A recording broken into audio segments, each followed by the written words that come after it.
시청자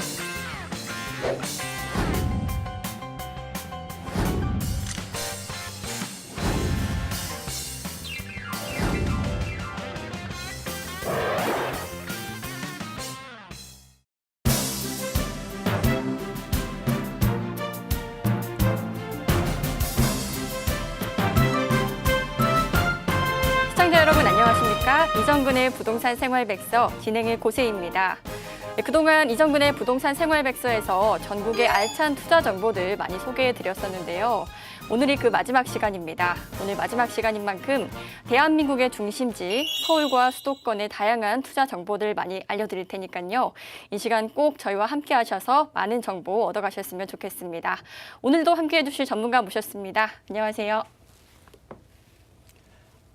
네, 예나 지금이나 또 미래에도 역시 투자하면 부동산 투자가 최고겠죠. 자, 오늘 그 마지막 시간인데요. 자, 오늘도 이 많은 지역의 투자자분들에게 큰 도움이 될 수 있도록 좋은 정보 많이 알려드리도록 하겠습니다. 네, 박지훈 전문가님 모셨습니다. 안녕하세요. 네, 안녕하세요. 부동산 투자를 하고 싶은데 어떻게 해야 될지 막막하시죠? 오늘도 제가 여러분들의 부동산 투자를 도와드리겠습니다. 부동산 길라잡이 박지훈입니다. 반갑습니다.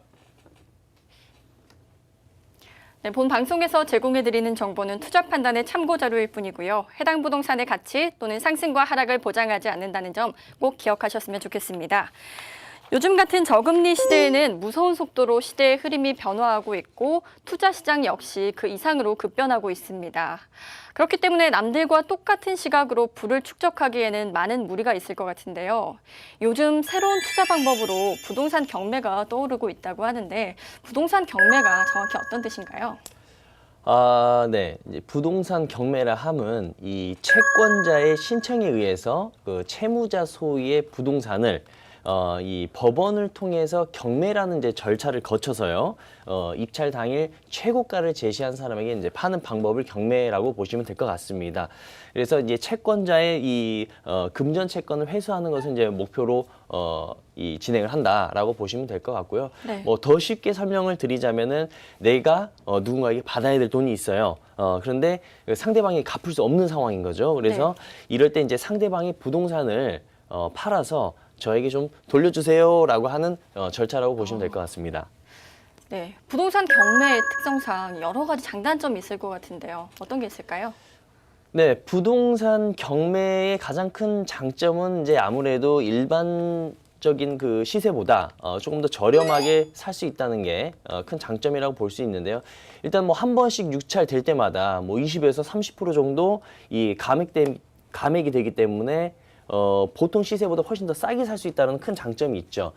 그렇다 보니 사실 이제 경쟁이 그만큼 치열해서 이 예전에는 아주 오래전에 이제 경매를 이게 전문적으로 하신 분들이 많지 않았기 때문에 경매를 통해서 많은 그 수익을 창출하신 분들이 많았지만 지금은 굉장히 뭐 많은 전문가들도 많고요. 또 거기에 관심이 있는 분들이 굉장히 많아서 이 사실 초보 투자자분들이 하시기에는 쉽지는 않다라고 생각이 보여지고요. 그래서 공부를 굉장히 많이 하셔야 될 것 같습니다. 그리고 뭐 또 다른 장점이 있다면은 이제 골치 아프게 가격을 흥정할 필요가 없습니다. 네, 그래서 이 최저 입찰 이상의 금액에서 내가 원하는 금액을 자유롭게 이제 제시를 해서 입찰이 가능하고요. 네. 또한 뭐 또 한 가지 장점이 있다라면 바로 이 뭐 토지의 경우에는 토지 거래 허가 지역 같은 경우 경매를 통한다면 이런 허가 절차 없이 부동산을 취득할 수가 있는데요. 사실 외지인이 일반 매매로 토지 거래 허가 지역에 이 부동산을 취득하기는 굉장히 뭐 거의 불가능하다라고 보시면 될 것 같은데 네. 이 경매를 통한다면 이 토지 거래 허가 지역이어도 이 취득을 할 수 있기 때문에 그런 또 장점이 있다라고 볼 수 있겠습니다. 또 반면에 등기부등본을 통해서 또 정확한 권리 분석을 할 수 있어야 되는데요. 이 권리 분석을 대신해주는 사이트라든지 대행 업체들이 요즘 많이 있기 때문에 이제 이런 업체들을 많이 활용을 해서 또 권리 분석을 하는 경우도 있지만 하지만 어떤 그 투자에 대한 어떤 성공 여부는 이들이 책임을 지지 않습니다. 그렇기 때문에 그 부분을 꼭 알고 계셔야 될 것 같고 그렇기 때문에 이 어떤 본인 스스로의 어떤 지식이라든지 어떤 그 스터디를 통해서 충분히 알고 가셔야 되지 않나 이렇게 생각을 합니다. 주의해야 될 것들이 몇 가지 있는데요. 바로 이 명도가 굉장히 중요하다고 볼 수 있겠습니다. 이게 내가 변제를 할 수 없는 상황에서 나라에서 강제로 네. 이 매각을 통하는 어떤 그런 절차이기 때문에 네네. 내가 원해서 파는 게 아니라 상황이 안 좋아서 이제 강제로 팔리는 거죠. 네. 그렇다 보니까 쫓긴다고 보시면 될 것 같아요. 그렇기 때문에 여기 기존에 살고 계시던 분들은 또는 뭐 장사를 하고 계시던 분들은 이제 안 나가려고 굉장히 많이 버틴다라고 보시면 될 것 같아요. 그래서 이 사실 건물을 또 비워주지 않고 또 집을 비워주지 않고 불법 점유를 하는 경우가 거의 다반사라고 보시면 될 것 같고요. 그리고 저도 이 가장 또 어려운 것이 이 명도라고 생각을 하는데 제가 아는 분은 이 경매를 통해서 다가구 주택을 굉장히 저렴한 가격에 이제 낙찰을 받았는데 그래서 이제 명도를 하기 위해서 이제 그 현장을 갔는데 거기에 이제 어르신이죠. 네네. 할머니 혼자서 이 손주들 한 셋을 이게 돌보는 그 실제 사례가 있는데 네. 이게 혼자 돌보다 보니까 도저히 우리는 나갈 수가 없다. 나가서 갈 데도 없고 정말 너무 어렵다. 그래서 저 아시는 분 같은 경우는 어쩔 수 없이 그냥 발길을 돌렸다라고 하시더라고요. 그래서 이 그런 어떤 명도에 대한 좀 어려움이 있다라고 보시면 될 것 같고 또 하나는 이런 그 어떻게 보면 나가야 되는 상황, 뭐 내쫓아야 되는 상황이기 네. 때문에 뭐 안타깝지만 우리가 사실 이제 공인중개사를 통해서 보통 이 매물을 확인하거나 할 때는 네. 뭐 집 안에도 들어가 볼 수가 있고 네. 그 뭐 현장을 마음껏 이게 둘러볼 수가 있지만 사실 가서 이 낙찰받은 현장을 직접 가서 뭐 이 초인종을 누르고 한번 보겠습니다라고 하면은 이분들은 문을 열어주지 않아요. 네, 그렇기 때문에 이 현장 물건을 사실 확인하는데도 굉장히 큰 어려움이 있습니다. 그래서 이 경매라는 것은 사실 물론 큰 시세 차익을 노릴 수도 있지만 그만큼 거기에 따른 이 대가가 분명히 치른다라는 것을 이 투자자분들이 꼭 알고 계셨으면 좋을 것 같습니다. 네, 알겠습니다. 박지훈 전문가께서는 어떻게 생각하세요? 부동산 경매 투자 말 그대로 부동산 경매를 통해서 수익을 낸다 그런 투자법인데요. 한마디로 저는 부동산 경매 투자는 쉽지 않다라고 결론을 낼 수 있을 것 같아요. 네. 앞서 이정근 전문가님께서 말씀드린 것처럼 경매는요 진짜 지식적인 부분에서 많이 공부를 해야 되고요. 또 실전에 그렇게 지식을 쌓고 실전에 임해도 또 명도 부분 그런 부분 때문에 또 현실의 벽에 부딪혀서 뭐 발길을 네네. 돌려야 되거나 아니면은 경매받은 그 물건을 다시 본인의 소유로 이전하는 데 많은 어려움이 있습니다. 그리고 예전에는 경매를 통해서 많은 수익을 내신 분들이 많았어요. 네. 왜냐하면 많은 입찰자가 없었기 때문에. 아. 최근에는 뭐 노년에 노후 재테크다 준비다 하면서 뭐 재테크 준비다 하면서 무엇을 할까?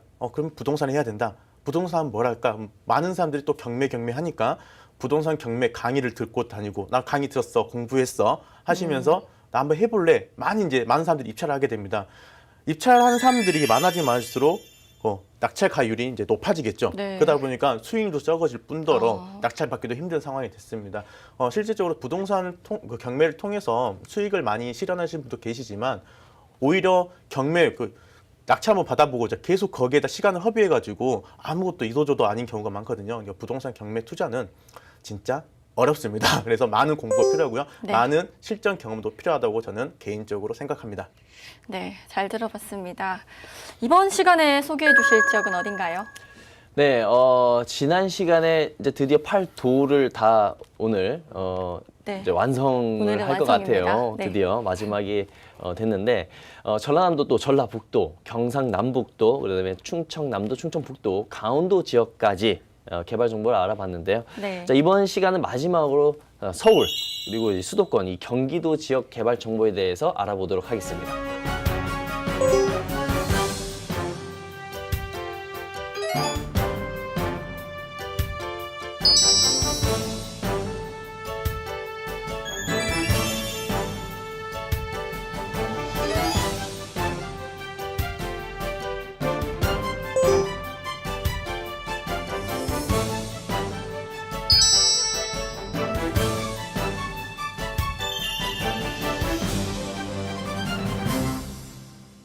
네, 수도권의 경우는 많은 인구가 집중이 돼 있기 때문에 개발이 아주 활발하게 일어날 것 같은데 그렇다면 어떤 지역을 관심 있게 보면 좋을까요?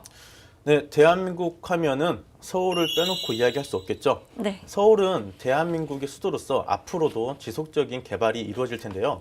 서울시의 인구는 2018년도 1월 말 기준으로 985만 명입니다. 한때는 서울은 1000만 명을 넘는 인구수가 있었지만 혁신도시라든지 세종시 이와 같은 경우로 공공기관들이 이전함에 따라서 전출 인구들이 많이 생겼습니다. 네. 그럼에도 불구하고 인구 밀도는 최고의 지역이라고 볼 수 있겠습니다.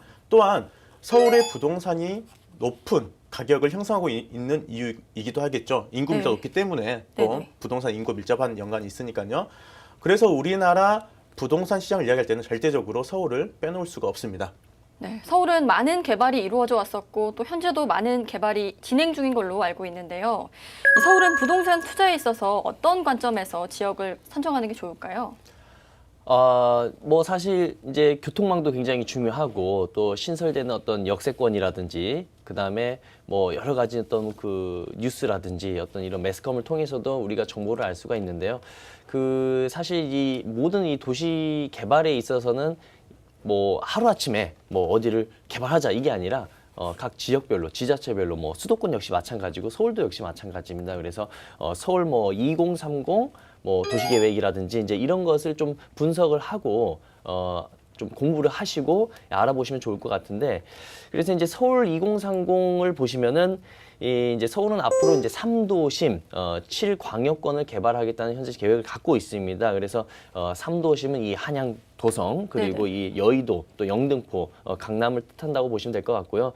그다음에 이제 7광역권은 이제 마곡 또 가산 디지털 단지라든지 또 네. 용산권 또 청량리 쪽 또 상계동 또 뭐 잠실이라든지 네. 또 상암 수색으로 지정해서 활발하게 개발할 계획입니다. 말씀하신 지역이 이미 개발이 끝난 도시 같은데 혹시 추가적인 개발 호재가 있나요?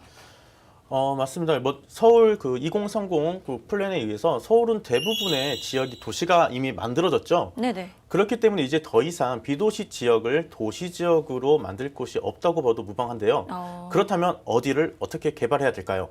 먼저 개발축을 정해가지고 그 주변에 낙후된 곳이나 새로운 패러다임에 맞게 재개발을 할 수밖에 없습니다. 그래서 서울은 3개의 도심과 각 도심 주변에 7개의 광역권으로 형성해서 개발 계획을 만들어서 지금 진행을 하려고 하고 있습니다. 네. 그렇다면 2030 서울 플랜에 대해서 자세하게 들어볼게요. 네, 서울권에 투자할 때는 2030 플랜 꼭 보셔야 하는데요. 이 중에서 이제 3도심 7광역으로 개발된다라고 아까 말씀을 드렸었는데 이 삼각형 트라이앵글의 이 3개 도심은 이 서울 개발 방향의 축의 핵심적인 거점이라고 볼 수 있겠습니다. 그리고 이 핵심적인 그 거점을 토대로 이제 부도심권을 또 형성을 지금 현재 계획하고 있는데요. 그래서 이 투자를 하실 때는 7광역권 중심으로 투자 방향을 잡는 것을 추천을 드리고요. 네. 그다음에 투자를 할 때 이 지역도 중요하지만 이 교통망을 따라 인구가 또 이동하기 때문에 네. 이 역세권과 교통축을 앞으로 어떻게 만들어질 것이냐, 요거를 꼭 눈여겨볼 필요가 있다라고 보여집니다. 그래서 네. 이 교통망으로 봤을 때 역시나 이 역세권, 수도권 특히나 역세권 많이 좋아하시잖아요. 네. 그래서 역세권을 꼭 눈여겨봐야 되는데 이 중에서도 GTX, ABC 노선이라든지 또 신분당선, 또 9호선 연장 사업을 집중해서 한번 보시는 게 많은 투자에 도움이 되지 않을까 이렇게 보여집니다. 네. 서울도 역시 다른 지역과 마찬가지로 교통망이 아주 중요한 것 같은데요. 이 박지훈 전문가께서는 여러 교통망 중에 하나의 교통 호재만 선택해서 지역을 선정해야 된다면 어디를 추천해주고 싶으세요? 모두 다 좋은 호재입니다. 신설 교통망마다 장점이 존재하는데요. 저는 그 중에서 하나만 선택하라면 9호선 라인을 집중해서 보시는 것이 좋을 것 추천드립니다. 네. 2030 서울 플랜을 보시면 3개의 도심 지역이 있지 않습니까? 한양, 도성, 그다음에 네. 여의도 영등포권, 그다음에 강남권이 있는데 그중에서 한강을 기준으로 한강 이남 쪽에 보시면 그 한강 이남 쪽에 있는 한양, 도성을 제외하고 네. 한강 이남 지역에 마곡, 영등포, 여의도권, 그다음에 강남권, 잠실이 있는 교통망이 바로 지하철 9호선입니다. 그렇기 때문에 앞으로 2030 서울 플랜대로 진행이 되면은 지금보다 더 많은 사람들이 도심과 도심을 잇고 그의 부도심 지역끼리 연결시켜줄 수 있는 9호선에 많은 인구가 집중될 것으로 전망이 되고 있습니다. 네. 그렇다면 이 서울의 이 편리한 교통망에도 불구하고 왜 전입수보다 전출수가 많은 거예요? 사실 이제 그 저번 방송 시간 때 뭐 녹색 성장, 뭐 저탄소 녹색 성장 이제 이런 말씀을 드린 적이 있는데 네. 뿐만 아니라 이제 그 국토 균형 발전을 또 이 정부에서는 굉장히 그 많이 그 계획을 하고 있습니다. 그렇기 때문에 국토가 균형적으로 발전이 되기 위해서는 인구가 아무래도 많이 밀집돼 버리면은 이 균형적으로 발전이 되지 않고 네. 어느 한 곳만 집중적인 개발이라든지 또는 이 부동산 가치가 너무 올라가 버려서 사실 서울 같은 경우는 아시다시피 막 뭐 전세 대란도 예전에 일어났었고요. 네네. 뭐 여러 가지 부동산으로 인한 그 뭐 내 집 마련의 어떤 기회를 많이 놓치기도 하고 뭐 이런 부분이 어떤 사회적인 문제가 되기 때문에 이거를 한쪽에 집중되는 개발이 아닌 균형적으로 발전을 하자. 그러면 우리가 딱 생각을 해봐도 가장 인구가 많이 밀집되어 있는 곳이 바로 서울 아니겠습니까? 네. 이 수도권 바로 이 서울인데요. 그래서 이 서울에 있는 인구를 좀 외곽으로 또는 다른 지역으로 조금 분산을 시키자라고 이렇게 보시면 될 것 같아요. 그렇다 보니 이 나라에서 사람들이 그냥 나가는 게 아니고요. 이 정부에서 그렇게 국토 균형 발전을 위해서 어떤 다른 지역의 개발이라든지 교통망이라든지 이런 것들을 이 SOC 사업을 이제 활발하게 진행함으로 인해서 이 또 공공기관 또 이전을 통해서 인구를 계속해서 균형 발전을 위해서 빼고 있다라고 보시면 될 것 같아요. 그래서 네. 지금 이제 수도권 외곽에 굉장히 지금 많은 뭐 개발 호재들도 이루어지고 있고 그래서 인구가 이 전출 인구가 많이 늘어나는 그런 상황이 발생하고 있다라고 보시면 될 것 같습니다. 네. 네. 그렇다면 이 수도권 지역에 투자할 때 특별히 고려해야 될 사항이 있을까요? 자, 아까 말씀드린 것처럼 이 서울은 너무 인구가 많아요. 그렇기 네. 때문에 이 인구들을 분산시키기 위해서 서울을 포함한 이 경기도를 이제 수도권이라고 하지 않습니까? 그래서 이 수도권 정비 계획본만 보시더라도 그 지역 주변에 어디를 어떻게 개발을 할 계획을 갖고 있다는 것이 다 나와 있기 때문에 그 수정법만 조금 공부를 하시더라도 아마 좋은 투자처의 그 정보를 알 수 있지 않을까 이렇게 생각됩니다. 네. 수도권 정비 계획법이요. 조금 자세하게 들어볼게요. 수도권 정비 계획법, 말 그대로 이제 수도권 지역의 무분별한 난개발을 막기 위해서 어떤 그 수도권 지역의 과밀 억제 권역과 또는 그 성장 관리 권역, 그 다음에 자연 보존 권역으로 이제 크게 세 가지로 나눠졌다고 볼 수 있겠는데요.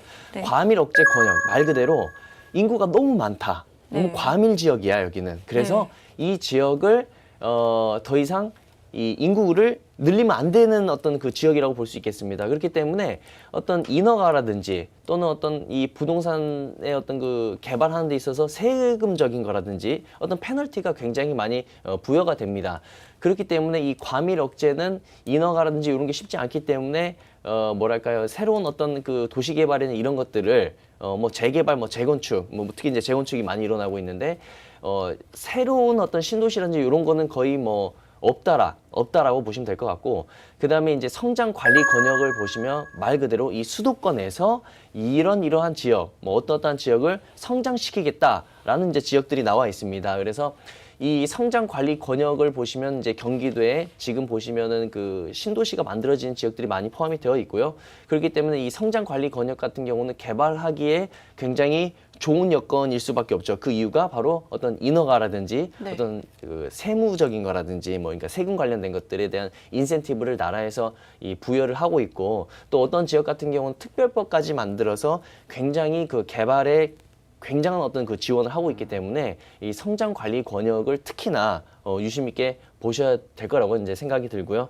그다음에 마지막으로 이제 자연 보전 권역 같은 경우는 말 그대로 자연 보전권, 자연을 보전해야 되는 지역이다라고 네. 보시면 될 것 같아요. 거기 같은 경우는 이 과밀 억제 권역 같은 경우는 이 인구의 유입을 막기 위해서 더 이상 늘리지 않기 위해서 막는다라고 친다라면은 자연 보전 권역 같은 경우는 이 자연의 훼손을 하면 안 된다.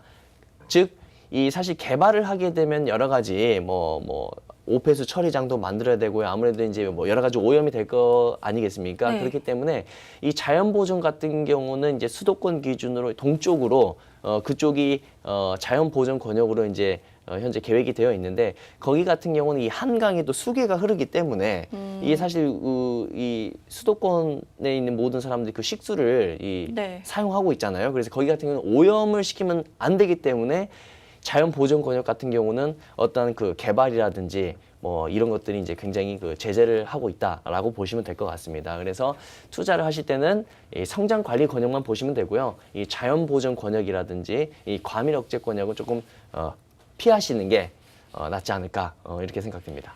네, 잘 들었습니다. 이 투자할 때 성장 관리 권역에 해당하는 도시들을 좀 집중해서 보면은 되겠네요. 네, 맞습니다. 수도권에 투자를 하거든 수정법에 의거해서 성장 관리 권역에 해당하고 또 더해서 서울과의 접근성을 좋아질 수밖에 없게 하는 교통망 계획까지 있다면 금상첨화겠죠. 성장 관리 권역에 해당되는 도시 중에 먼저 안산시에 대해서 한번 알아볼 텐데요. 안산시는 성장 관리 권역에 해당되고요. 신설 교통망으로는 신안산선이 있습니다.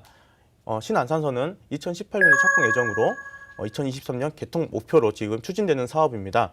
총 사업비 3조 4천억 원이 투입되면서 안산, 시흥, 여의도까지 43.6km의 구간을 건설한 사업인데요. 신안산선의 기대 효과로는 기존 안산에서 여의도까지 1시간 넘게 걸렸던 거리거든요.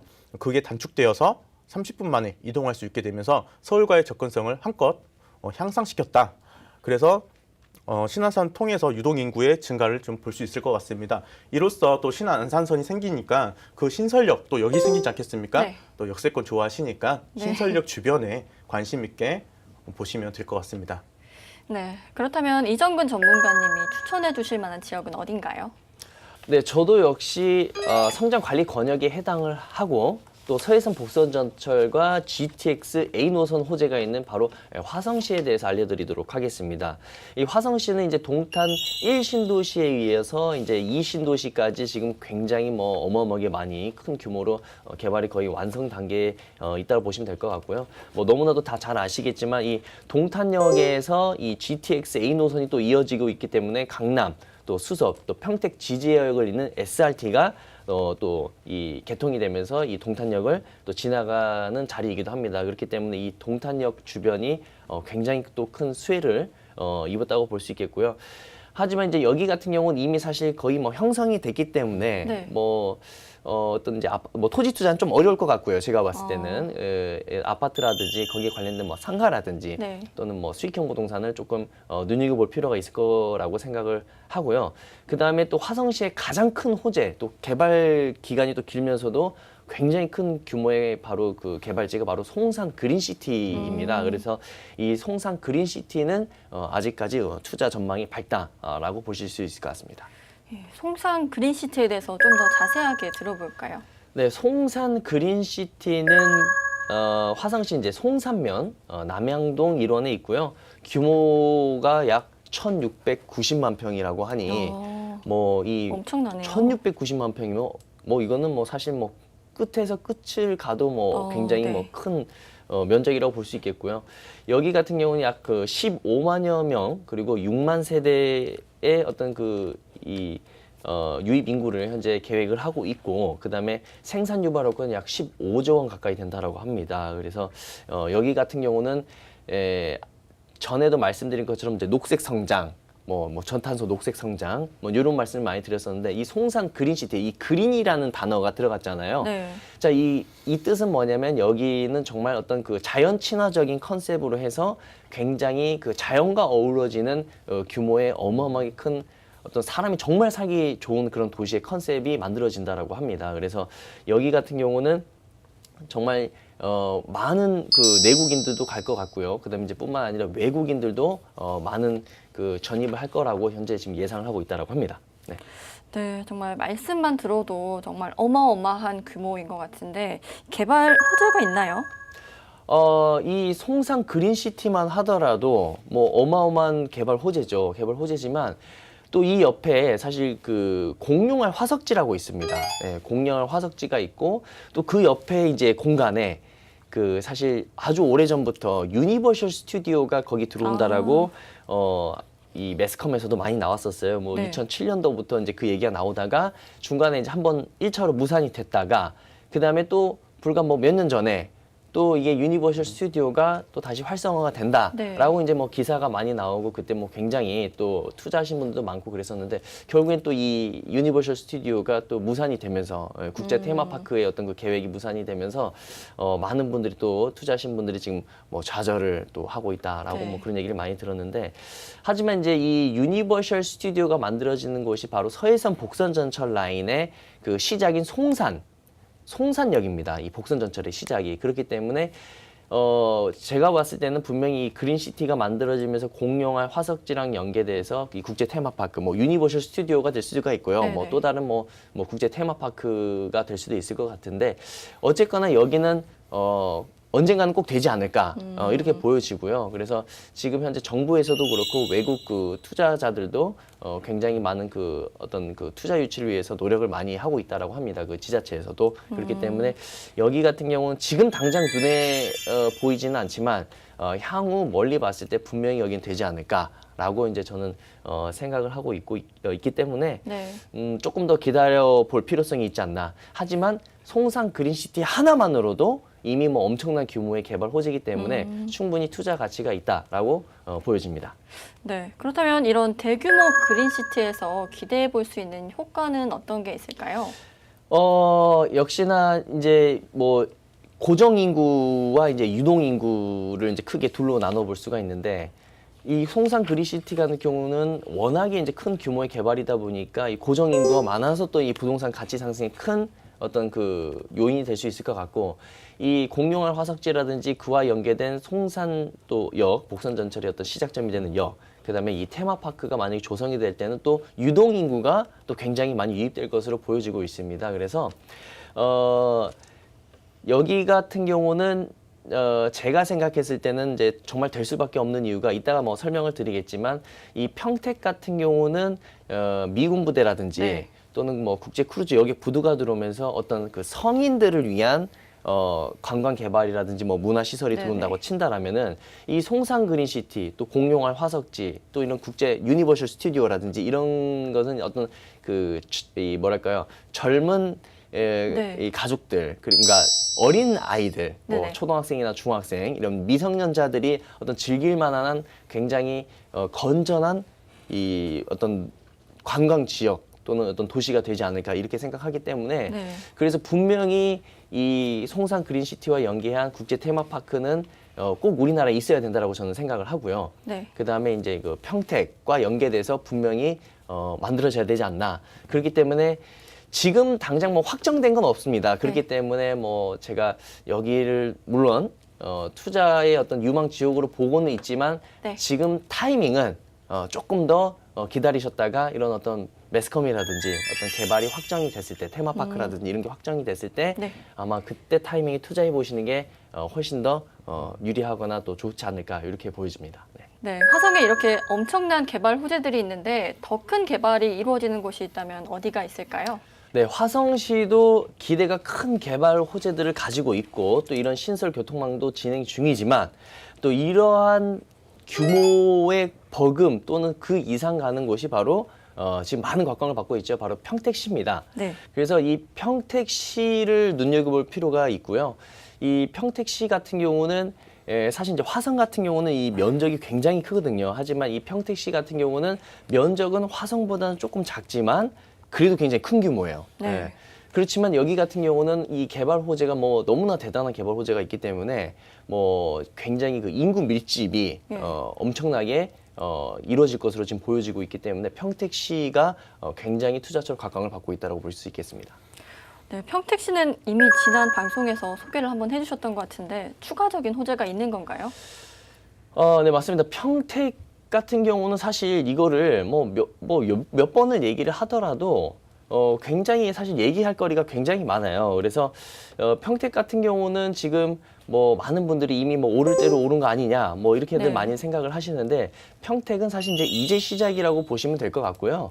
그래서 평택 같은 경우는 개발 호재가 뭐 대단히 개발 호재가 뭐 여러 지역에서 일어나고 있기 때문에 그 지역 하나하나만 조금만 이 발품을 팔아서 정보를 구하신다면은 아마 투자처가 금방 쉽게 보이지 않을까 뭐 이렇게 생각을 합니다.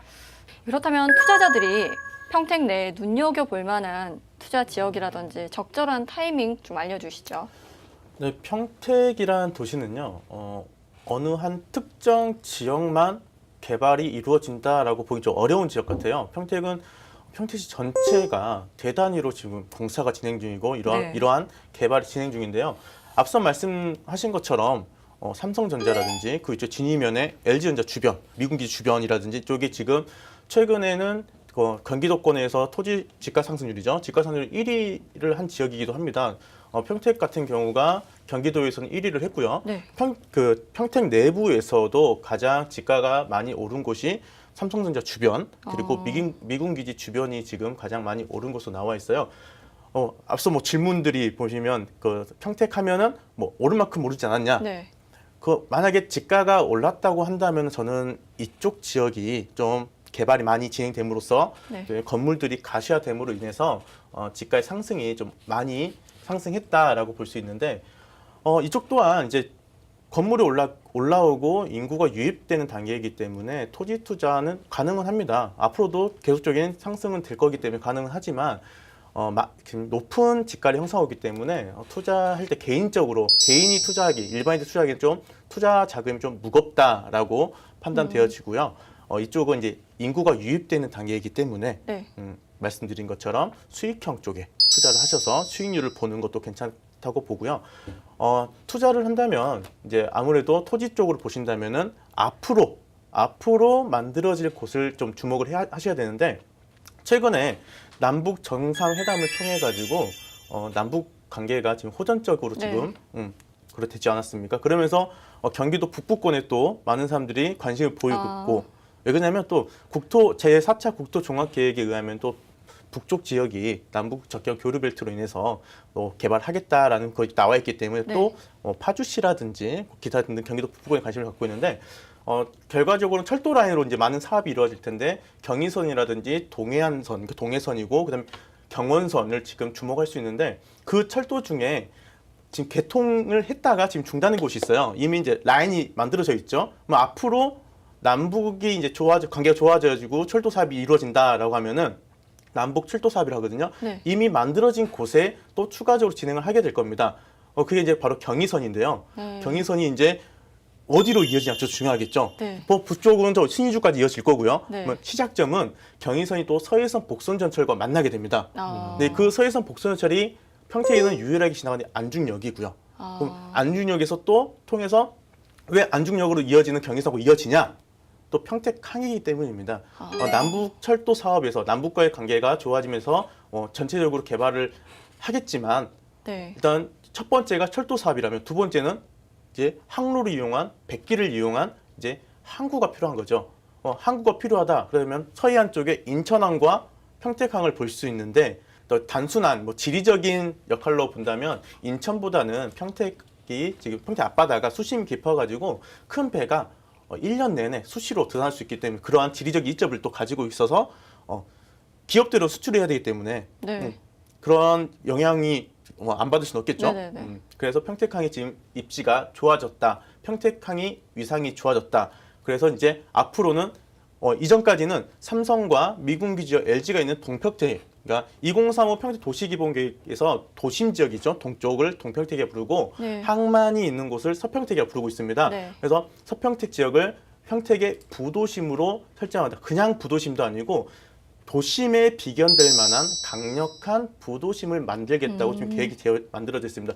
항만으로 인해서 만들어지는 황해경제자유구역은 평택 BIX와 현덕지구가 있는데 네. 이 또한 항만 때문에 이제 추진이 되고 있는 사업입니다. 그 외에 이제 현덕지구와 연계할 수 있는 평택호 관광단지도 있고요. 네. 그 외에 이제 교통망으로는 앞서 말씀드린 것처럼 서해선 복선전철 라인 네. 그리고 추가적으로 제2서해안 고속도로 그러니까 평택에서 부여, 익산 구간으로 신설되는 교통망이 있습니다. 그러면서 신항만으로 또 물류라든지 인구 이동이 필요하기 때문에 또 IC가 하나 또 신설이 되게 됩니다. 그 IC 인근 그쪽 주변을 관심 있게 보시면은 내가 토지를 투자를 했다 했을 때 큰 수익을 낼 수 있지 않을까 싶습니다.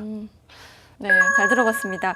이어서 평택항과 황해경제자유구역에 대해서 말씀 들어볼게요. 네, 방금 우리 박지윤 전문가께서 아주 길게 평택에 대해서 설명을 잘 해주셨는데, 사실 이제 저희가 지금까지 방송에서 어떤 교통망이라든지 어떤 개발 호재라든지 이제 이런 것들 많이 알려드렸습니다. 네. 근데 결론은 이제 가장 심플하게 아마 많은 투자자분들이 방송을 보시면서 굉장히 헷갈려하시는 분도 계실 것 같고 좀 어려워하시는 분들도 계실 것 같은데 요것만 기억하시면 될 것 같아요. 그냥 인구가 많이 유입되는 지역. 그리고 네. 그 인구가 유입됨으로 인해 가지고 얼마나 많은 밀집도로 인해서 거기에 따른 많은 수요가 일어날 것인가 이것만 기억하시면 되는데 사실 이제 대한민국의 가장 큰 문제가 저출산 고령화가 가장 큰 네. 문제거든요. 또 뿐만 아니라 지금 청년 실업률 최대에 달할 만큼 네.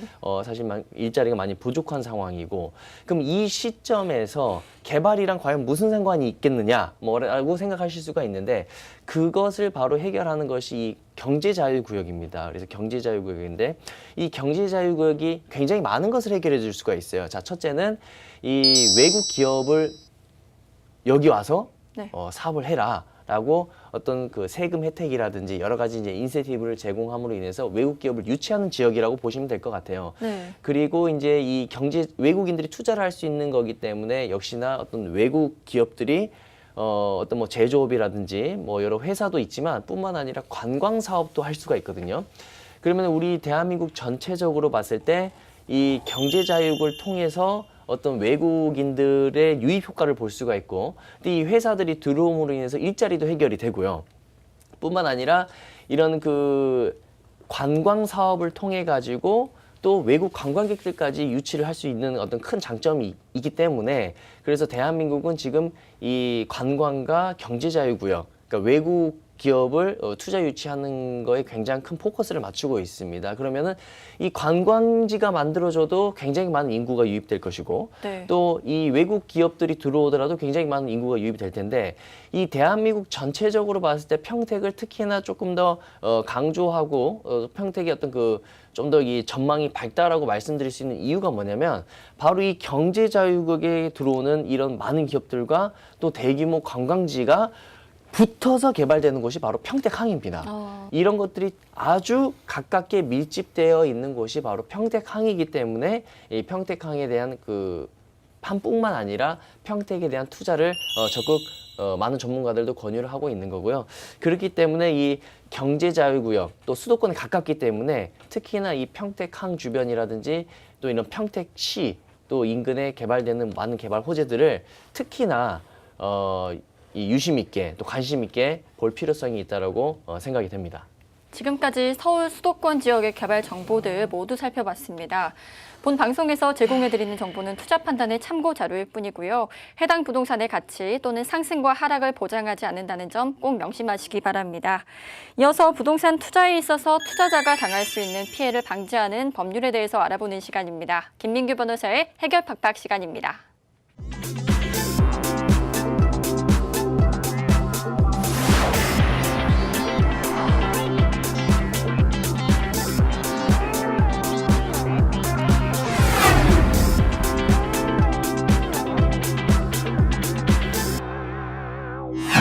우리가 투자를 하다 보면 법이나 규제를 잘 몰라서 피해를 입는 경우가 종종 생기는데요.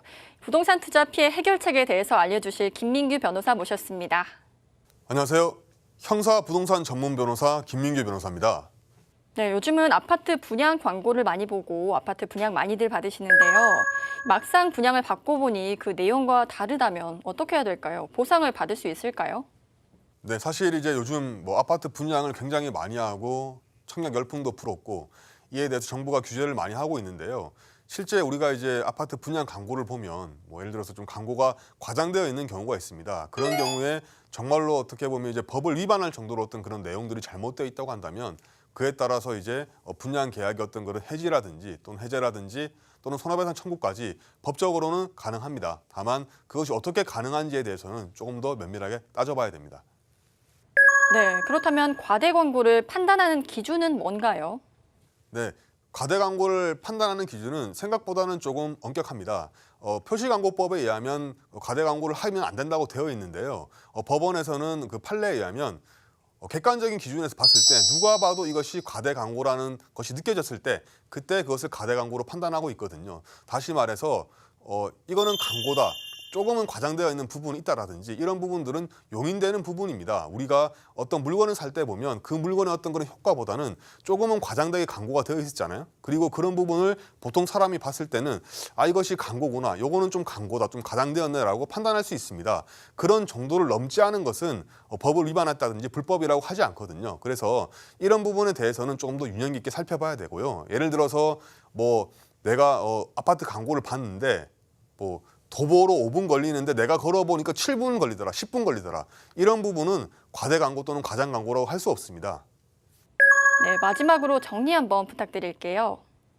예, 오늘은 그 분양 광고 또는 이제 뭐 부동산에 있어서 과대 광고에 대해서 알아봤는데요. 제가 말씀드린 바와 같이 광고라는 것은 사실 누구나 사실 광고로 인식을 할 수 있습니다. 그렇기 때문에 이러한 점 때문에 실제로 이제 소송을 하게 된다 하더라도 그것이 과대 광고인지 아닌지에 대한 부분이 인정이 안 될 여지도 상당히 많이 있습니다. 그래서 어떤 광고를 볼 때는 무조건 그 광고 내용을 믿으시면 안 됩니다. 뭐 입지가 너무 좋다든지 뭐 지하철역이 생긴다든지 마트가 생긴다든지 이런 부분들이 광고가 있는데 그것은 정말로 광고일 뿐이고 실제 그것이 있는지 맞는지 하는 부분에 대해서는 본인이 꼼꼼하게 확인을 해야 되는 부분이 필요하고요. 그리고 만약에 정말로 그것이 불법적인 내용이어서 과대 광고가 맞고 소비자의 어떤 그런 그 인식을 갖다가 기망에 이를 정도, 말하자면 사기에 이를 정도로까지 이렇게 이 기망을 하였다고 한다면 그런 부분에 대해서는 뭐 손해배상이나 이런 부분을 법적으로 받을 수 있다는 점 알고 계시면 될 것 같습니다. 네, 오늘은 아파트 허위 과대 광고에 대한 이야기 나눠봤는데요. 모두 잘 숙지하신 후에 안전한 거래 하셨으면 좋겠습니다. 본 방송에서 제공해드리는 정보는 투자 판단의 참고 자료일 뿐이고요. 해당 종목의 가치 또는 상승과 하락을 보장하지 않는다는 점 꼭 명심하시기 바랍니다. 네, 오늘은 서울과 그리고 수도권의 안산시, 화성시, 그리고 평택시까지 다양한 개발 호재들 이야기 들어봤습니다. 네, 이정근의 부동산 생활백서 오늘이 마지막 회인데요. 소감 한 말씀씩 해주실까요? 짧은 시간 동안 전국에 있는 부동산 개발 정보를 알려드리려다 보니까 시간이 좀 너무 부족한 것 같아요. 네.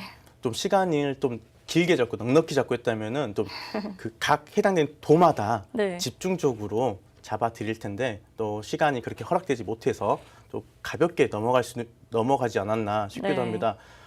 전라남도부터 서울 수도권까지 쭉 개발 정보를 말씀드렸는데요. 네. 아무래도 시청자분도 아시겠지만 지방에서 서울 수도권 올라올수록 좀 개발 규모의 크기라든지 투자 금액이라든지 어마어마하게 달라집니다. 또 그 말은 많은 사람들이 몰린 곳에 많은 투자가 이루어진다라고 볼 수 있거든요. 네. 부동산 투자에 있어서 그러한 투자 금액과 투자 규모와 그다음에 예상되는 그 인구 유입의 양을 보고 투자를 해야 되는 게 맞는 것 같습니다.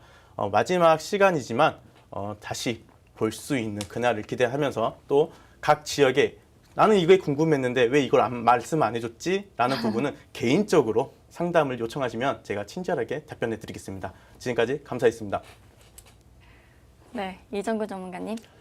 네, 벌써 마지막 방송이네요. 네, 저희가 정말 많이 준비한다고 준비를 했는데 그래도 여전히 부족하지 않았나 이렇게 생각을 합니다. 그래서 저희가 이제 전국 8도의 크고 작은 개발 호재들을 이제 많이 말씀을 드렸는데 꼭 그 아까 우리 박지훈 전문가께서 말씀하신 것처럼 이게 실행으로 옮기는 게 가장 중요합니다. 그래서 그 지역의 개발 호재 있는 곳에 직접 가셔서 현장도 봐보시고 또 주변에 어떤 그 부동산 관련된 뭐 공인중개사라든지 이런 지역 주민들과도 또 소통을 하셔서 그 지역에 대한 어떤 그 히스토리라든지 또 지자체에 가셔가지고 앞으로 개발 계획이라든지 이런 것들을 꼭 확인하셨으면 좋을 것 같고요. 사실 이 부동산 생활백서에서 전국 8도를 저희가 우리 투자자분들께 설명드린 이유는 거의 모든 방송들이 사실 이 수도권에 많이 집중되어 있기 때문에 이 지방에 계시는 분들은 사실 이 부동산 투자에 대해서 내 지역에도 분명히 투자할 곳이 있는데 쉽게 접근하지 못하고 쉽게 잘 알지 못해서 좀 많은 분들이 이 부동산 투자로 인해서 다들 수익을 가져갈 수 있고 성공적인 투자를 할 수 있게끔 하자라는 취지로 만들어졌는데 어떻게 큰 도움이 되셨는지 모르겠습니다. 그래서 저희가 뭐 준비한 방송은 여기까지고요. 다음 시간에 또 찾아뵙는 날이 나를 기대해 보면서 이상으로 이정근의 부동산 생활백서 마치도록 하겠습니다. 시청해주신 여러분들 감사드립니다. 네, 지금까지 전국 8도의 다양한 개발 정보들 그리고 부동산 법률에 대해서도 알아보는 시간 가졌는데요. 네, 지금까지 저희가 알려드린 정보가 시청자 여러분들께 많은 도움이 됐길 바라면서 이정근의 부동산 생활백서 여기서 인사드리겠습니다. 시청해주신 여러분 고맙습니다.